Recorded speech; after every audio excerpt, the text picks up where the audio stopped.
Nega aynan University of Sydney? Bachelor of Economics, ya'ni iqtisodiyot sohasida o'qib kelmoqdaman. 25-o'rinda. 25-chi. Va qarang, dunyo bo'yicha 25-o'rinda o'qiysiz. Oilaviy sharoitimiz universitetda, ya'ni chet elda, Avstraliyada o'qishga albatta qiyinlik qilardi. 100% qoplanadi. Undan tashqari yashash xarajatlari. Toshkentga kelganda o'zgarishlarni ko'rib turib, bu seni davlatingmi dedi. Albatta, o'rtacha aytaylik $750,000 topsa bo'ladi. Haftasiga talaba $750,000 topsa bo'ladi. Qayerda men bilim olib qayta olaman O'zbekistonga degan savollarga javob topganimdan so'ng, Avstraliya eng yaxshisi va eng maqbuli bu. Tayyormiz, a? Tayyormiz. Bismillah. Assalomu alaykum aziz do'stlar. Hozirda Avstraliyaning Sidney shahrida o'qib kelayotgan talabamiz bilan qisqagina intervyu qilamiz. O'zingiz tanishtirsangiz, uka? Assalomu alaykum. Mening ismim Kamoliddin. Hozirgi paytda Eliurt Umidi jamg'armasi stipendiantiman va hozirda University of Sydneyda o'qib kelmoqdaman. University of Sydneyda. Nega aynan University of Sydney, uka? Boshida ko'p variantlarni ko'rdim. Faqat Avstraliya emas, balki Amerika, Angliya davlatlarini ham ko'rdim. Keyin ko'p o'ylab Avstraliyani tanlaganim sababi birinchi o'rinda iqtisodiyoti, xavfsizligi va bu yerda o'zimning rejalarimni amalga oshirish uchun O'zbekistonda imkoniyatlar borligini, internshiplarni borligini bilganimdan so'ng Avstraliyani tanladim. Va aynan savol berdingiz bo'yi, nimaga University of Sydney? University of Sydneyda o'zida oladigan bo'lsak, har bitta soha bo'yicha talabalarga keng imkoniyatlar yaratilgan.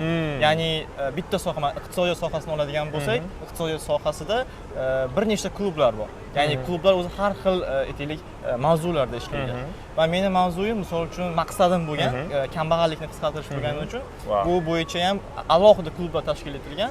Bu klublarda biz umuman olganda professorlar bilan va mana shu maqsadda ishlab kelayotgan yoshlar bilan birgalikda o'tirib yechimlar qidiramiz va agar Xudo xohlasa, hozir yana bir nechta proyektlar ustida ishlayapmiz. O'xshab qolsa, Xudo xohlasa, bu yoqqa keyin o'sha komandamiz bilan proyektlar ham amalga oshirish reja qo'yamiz. Zo'r, ko'z tegmasin, ishlaringizga omad. Bu yoqda qaysi sohada o'qiyapsiz? Soham boya aytganimdek, Bachelor of Economics, ya'ni iqtisodiyot sohasida o'qib kelmoqdaman. Va Xudo xohlasa bu yil birinchi kursni tamomlayman. Birinchi kursni tamomlaysiz. Va sizning programmangiz hozirda Avstraliyada 3 yil o'qiysiz, to'g'rimi? 3 yil o'qiyman. 3 yil o'qiysiz. O'qishga kirish jarayonlari qiyin bo'lmadimi? O'qishga kirish jarayonlari albatta o'zining qiyinchiliklari bor va qiyinchiliklar o'rtasidan o'zining natijalari keladi. Hujjatlar topshirishda albatta hamma narsalarni tayyorlab topshirganman. Qabul qilinishim juda ham bir aytaylik tarixga boy desam bo'ladi. To'g'risini aytaman, mana kuzatuvchilarimiz ko'rayotganlar ularga rostini bilsa yaxshi-da. Shuning uchun o'zi qanaqa bo'lgan, qiyin bo'lmaganmi? Mana University of Sydney jahon bo'yicha nechinchi o'rinda turadi? 25-o'rinda. 25-chi. Va qarang, dunyo bo'yicha 25-o'rinda o'qiysiz ekan. Bu o'qishga kirish haligi applicantlar selection qanaqa bo'lgan, shuni aytib bersangiz? Applicationda baribir endi reytingga qaraymiz. Har bitta reytingi baland universitetlar o'zining talablarini qo'yadi va u talablar yuqori bo'ladi. Albatta.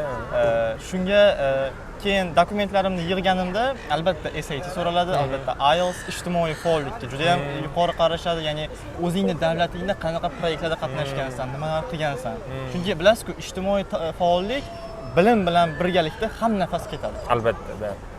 Shu narsalar bo'yicha essaylar yozganmiz, topshirganmiz, selection committee, ya'ni hakamlar hay'ati a'zolariga topshirganmiz, ko'rib chiqishgan va nasib mana yutib shu institutda o'qiyapmiz. Ko'z tegmasin, zo'r. Va ushbu universitetga kirishda sizda IELTS dan necha talab qilingandi? IELTS dan o'rtacha talab, meni soham bo'yicha o'rtacha talab 6 bo'lgandi. O'zimning IELTSim 7 va SAT'im ham bo'lgan va bular hammasi birgalikda bo'lib menga bemalol kirishingizga yordam bergan. Moliyaviy jihatdan gapiradigan bo'lsak, moliyaviy jihatdan qanaqa? Sizda hozir Eliurt Umid jamg'armasi, o'zi Eliurt Umid jamg'armasiga kirish, yutib olish qanaqa bo'lgan? Shuni yoshlarimizga ham o'zi tushuntirib bersangiz, bo'lishsangiz o'zingiz tajribangizdan. Albatta, bu yaxshi, chunki albatta kelayotgan yoshlarimizga bu juda ham tajriba bo'ladi, ham ma'lumot bo'lishi kerak. Albatta, chet elga chiqishda, misol uchun, faqatgina ingliz davlatlari emas, balki umuman chet elda o'qiyman degan yoshlarimiz bo'lsa, birinchi o'rinda moliya bo'ladi. Albatta. Ya'ni kontraktni to'lash, yashash xarajatlari, uy xarajatlari bo'ladi. Bunda albatta men o'ylaganman, ham to'g'risini aytadigan bo'lsam, oilaviy sharoitimiz Albatta. universitetda, ya'ni chet elda, Avstraliyada o'qishga albatta qiyinlik qilardi, to'lash kontraktlarini, yashash xarajatlarini. Va keyin o'rtoqlarim va o'qituvchilarim tavsiya berishgan, ya'ni El-yurt umidi jamg'armasi bor, sendagi yoshlar, ya'ni g'oyasi bor, yuragida o'ti bor yoshlarni o'qitamiz chet elda. Muhtaram prezidentimiz tashabbuslari bilan ochilgan 2018-yilda va bu jamg'armaga topshirdim. Albatta endi 100% grant bo'lgandan keyin uni yutish ham qiyin. Juda. Yutish qiyin bo'ladi. Dokumentlarini, hujjatlarni taxladik, topshirdik, suhbatlardan o'tdik. Albatta IQ testlari bo'ladi, mantiqiy fikrlashni tekshiradi va suhbatda asosan eng asosiy bosqichini men suhbat deyman. Chunki bulardan o'tish, tayyorlansangiz o'tasiz. Suhbatda bo'lsa, suhbat bu sizni dunyoqarashingiz bilan birgalikda O'zbekistonga bo'lgan hurmatingiz, o'z vataningizga bo'lgan sevgingizni ham tekshiradi. Albatta. Va bu yerda albatta O'zbekiston tarixini, O'zbekistonni hozirgi paytda global miqyosda rivojlanib borayotgan tempini va xalqaro arenadagi o'rni haqida ham albatta ma'lumotlar bo'lishi kerak va suhbat ham bo'ladi. Bu suhbatlardan o'tdik, topshirdik va yuqori ballar bilan mana jamg'arma stipendianti bo'lib, hozir Sidneyda o'qib kelyapmiz. Zo'r, ko'z emasda. Bitta narsaga urg'u berishimiz kerak. Mana maktab tamomlaganingizdan so'ng El-yurt umidi jamg'armasiga sirasi topshirganmisiz yoki oradan vaqt o'tganmi? Adashmasam siz universitetda o'qiyotgan bo'lgansiz, universitetni salkam 3-kursda o'qiyotgan bo'lgansiz va topshirgansiz va yutgansiz. Albatta. U qanaqasiga siz yuta olgansiz? Imini shu joyini ham bitta tushuntirib o'tib ketsangiz. Chunki o'zi hozir yoshlikdan kelaman. Nimaga? Chunki o'zi yoshlikdan men aytganman, diplomat bo'laman deganman. Tashqi siyosatga qiziqaman va elchixonada ishlayman deganman. Keyin shunga qarab tayyorlanganmiz. Va diplomatiyada hozir o'sha Sidneygacha Jahon iqtisodiyot va diplomatiya universitetida o'qiganman. Salkam 2,5 yil o'qidim bu yerda. Va undan keyin men El-yurt umidi jamg'armasi haqida o'shanda bilganman. Ya'ni o'rtoqlarim, professorlarim aytishgan. Bu yoqda ekanda. Sen aytgan, hozir potensialing bor, o'qisang chet elda bo'ladi. Ya'ni hozir g'oyalarimni, misol uchun men o'qituvchilarim bilan bo'lishganman, ular bilan gaplashganman. Va senga aytdi, qatnashsang bo'ladi, grant yutsang, chet elda o'qib, bilimingni yana oshirasan degan motivatsiya berishgandan keyin men aytdim, bu yerda olgan bilimlarim albatta yetadi, lekin albatta xalqaro miqyosda bilimli va ko'proq proyektlar ustida ishlash uchun albatta bizga xalqaro bilim kerak. Albatta. Bilim, men o'zim hozir bitta ikkita ukalarim bor, ularga ham tavsiya beraman. Bilim ikki toifaga bo'linadi, xalqaro va umuman milliy bilim. O'zbekiston bilimi. O'zbekistonda olgan bilimimiz kerak, bu chunki birinchi qadam bo'ladi, lekin xalqaro miqyosda o'rganish uchun bizga albatta xalqaro darajadagi bilim, xalqaro darajadagi izlanishlar va ko'proq o'qishlar kerak bo'ladi. Va keyin topshirganman.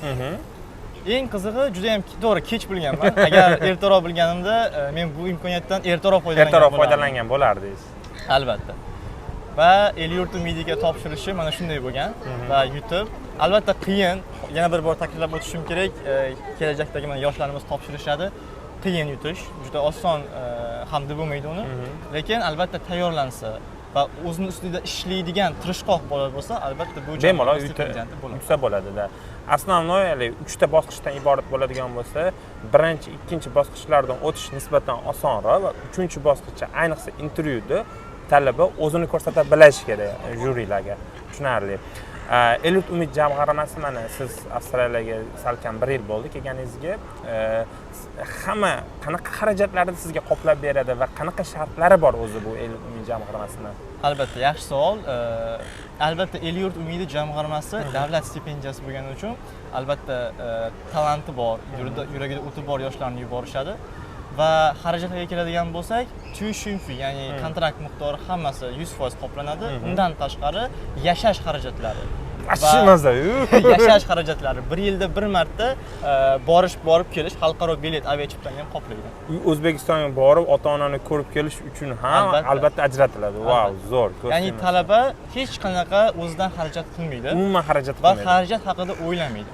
Mana Avstraliyada mana 1 yillik xarajatingiz uchun o'rtacha necha pul miqdorida pul olasiz? El-yurt umididan albatta buni aytsam bo'ladi, albatta bizning kuzatuvchilarimiz buni bilishi kerak. Albatta bilishi kerak. Bu narsa haqida ko'p gapirmayman o'zi. El-yurt umidi jamg'armasi o'rtacha bir yilga biz stipendiyantlarga $23,700 AQSh dollarida beradi. 23,700 AQSh dollarida. Yashash xarajatlari. Yashash xarajatlari. Mana siz Avstraliyaga kelganingizdan keyin mana orada 1 yil bo'ldi. Ushbu sizga berilayotgan pul mablag'lari yetarli bo'lyaptimi? Albatta pul miqdori yetadi. Yaxshi yashab, yaxshi ilm olish uchun yetadigan pul beriladi. Yetadigan bo'ladi.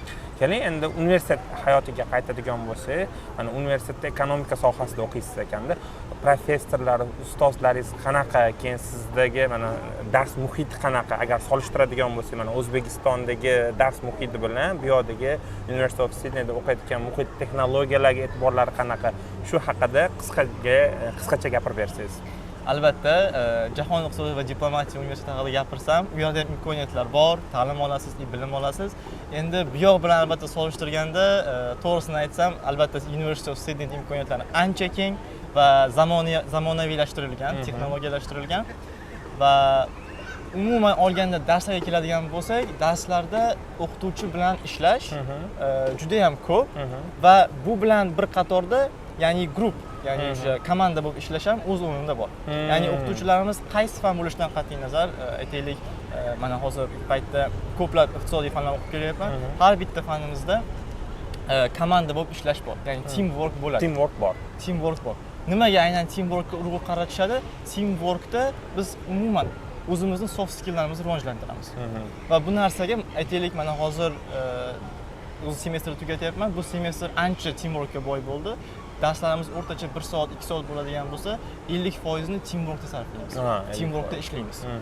Va undan tashqari, boya aytib o'tganimdek, umuman har bitta soha uchun imkoniyatlar keng. Har oy uchrashuvlar bo'ladi.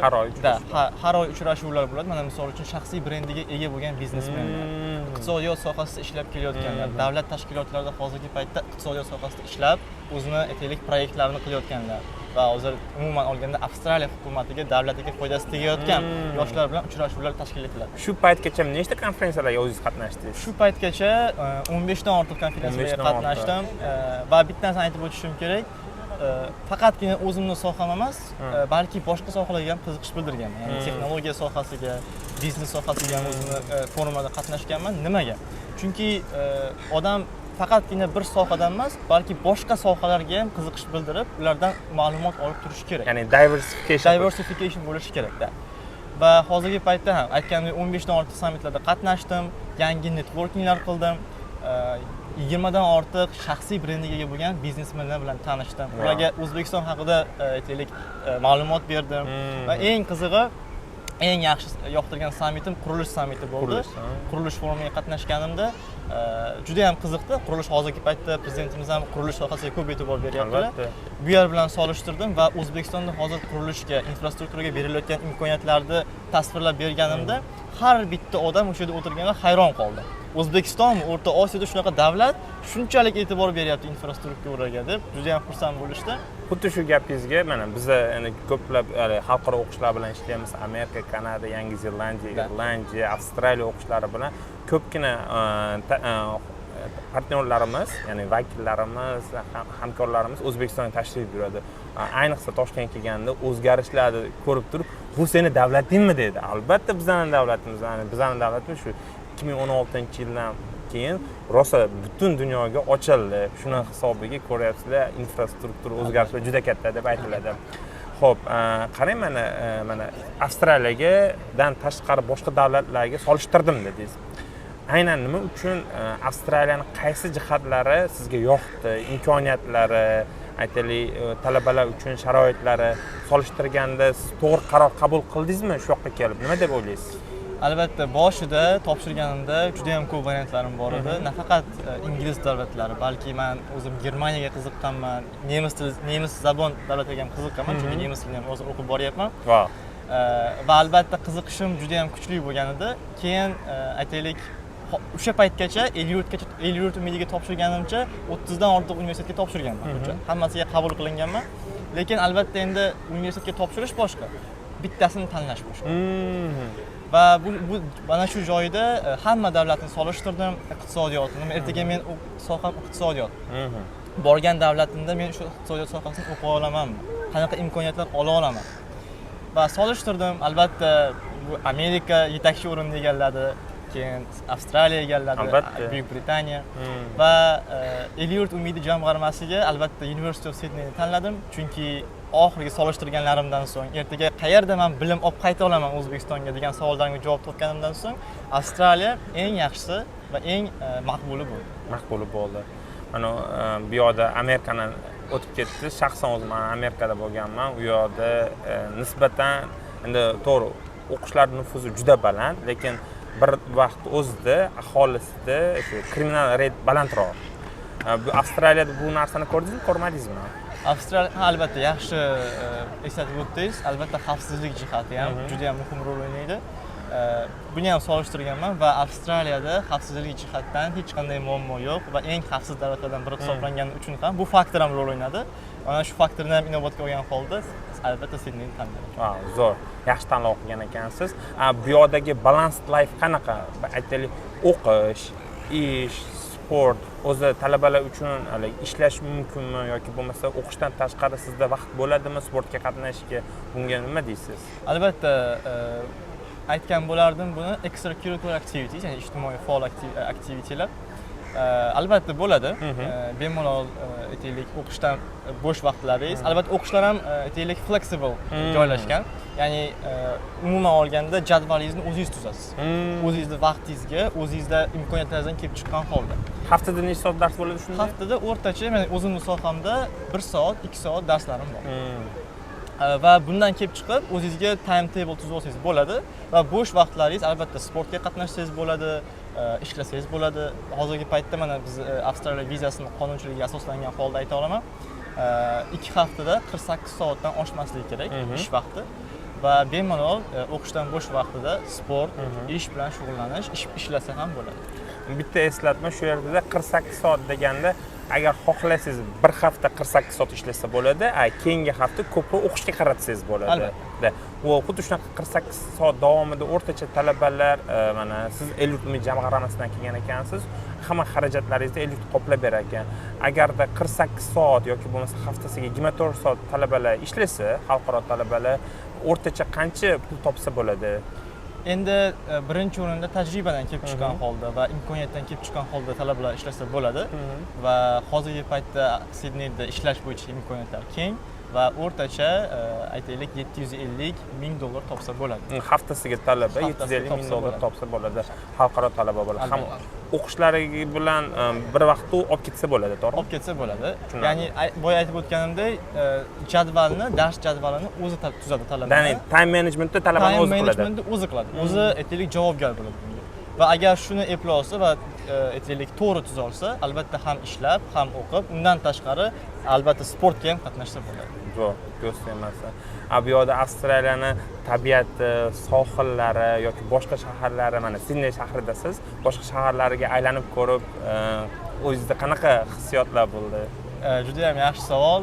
Biz hozirgacha mana Sidneyda aylandim va undan tashqari Canberra shahrida ham bo'ldim. Albatta tabiatiga gap bo'lishi mumkin emas, havosi, tabiati, albatta umuman olganda iqlimini aytadigan bo'lsam, juda ham yaxshi, menga yoqdi va juda ham bir g'aroyib joylari bor ekan, aytaylik, odamning ko'zi quvnaydigan joylar bor. Va hozirgacha ham kelganimga misol uchun yaqinda 1 yil bo'ladi.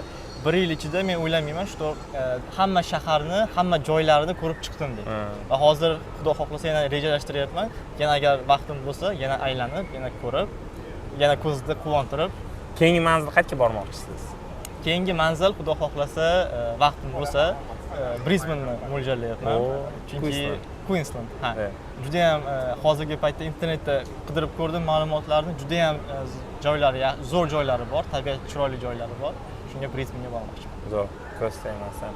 Xo'p, keyingi savollarimdan biri, mana siz o'qish paytida internship ham qilsa bo'ladi. Stajirovka, o'zingiz sohangiz bo'yicha stajirovkaga qachon apply qilmoqchisiz? O'zi kelajakdagi loyihalaringiz qanaqa? Mana o'qish tugatgandan so'ng o'zingiz sohangiz bo'yicha rivojlanishlarga qanchalik chuqur e'tibor beryapsiz? Albatta bu narsa ham o'z o'rnida kechishi kerak va boya aytib o'tganimdek suhbatimizning boshida ko'proq iqtisodiyot sohasiga qiziqaman, ya'ni O'zbekistonda davlatimizda kambag'allik darajasini tushirish bo'yicha. Bu ustida hozir klublar, boshida aytib o'tdim, klublarimiz bor, yoshlar, o'zini yuragida o'ti bor, bilimi borlar o'tirib, bu bo'yicha suhbatlashamiz, proyektlar qilamiz. Va xudo xohlasa mana shu proyektlar ustida ishlayapman. Boya aytdingiz, internship dedingiz, internship qilsa ham albatta bo'ladi. Endi men hozir 1-yilni tugatdim.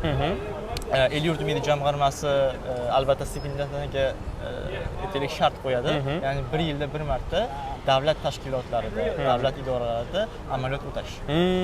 Albatta bo'sh vaqtlarimizda agar bundan ortiq bo'sh vaqtimiz bo'lsa, aytaylik, albatta xalqaro miqyosda Avstraliya davlatida ham internship qilsak bo'ladi. Va yaqinda xudo xohlasa bu yil men davlat tashkilotida qilishni rejalashtiryapman. Keyingi yillarda albatta Avstraliyaning o'zida internship qilishni ham sir bo'lmasa, qaysi kompaniyada, imенно qaysi davlat tashkilotida internship qilmoqchisiz? Albatta yaxshi savol.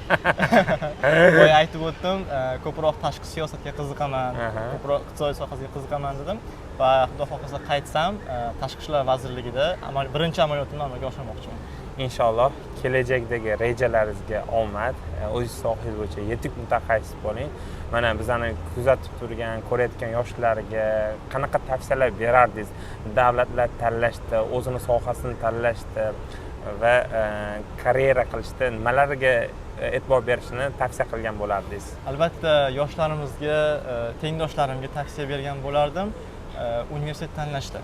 Albatta har bitta davlatda, rivojlangan davlatning universitetlarini oladigan bo'lsak, Yevropa bo'ladimi, Amerika bo'ladimi, Kanada bo'ladimi, har bitta davlatning o'zi aytaylik rivojlangan sohasi bor. Ya'ni birinchi o'rinda o'zini qiziqishdan kelib chiqqan holda har bitta inson o'zini sohasini aniq qilib olishi kerak. Va shundan keyin albatta davlatlar tanlashga ham e'tibor berish kerak. Davlat tanlashda gaplashdik, suhbatlashdik, xavfsizligi, aytaylik universitet reytingi, undan tashqari o'zini sohasida imkoniyatlar qanaqa, ya'ni internshiplar qanaqa yoki yoshlarga berilayotgan imkoniyatlar qanaqa o'zini sohasining ustida. Albatta bularga inobatga olgan holda davlat tanlasa bo'ladi. Kamoliddin, rahmat katta vaqt ajratib kelganingiz uchun. Agar sizlarga ham ushbu intervyuyimiz sizlarga ma'qul keladigan bo'lsa, yoqtirma tugmasini bosib qo'ying va do'stlaringizga ulashing. Fikringlarni izohlarda qoldiringlar. Avstraliya Sidney shahridan salomlar.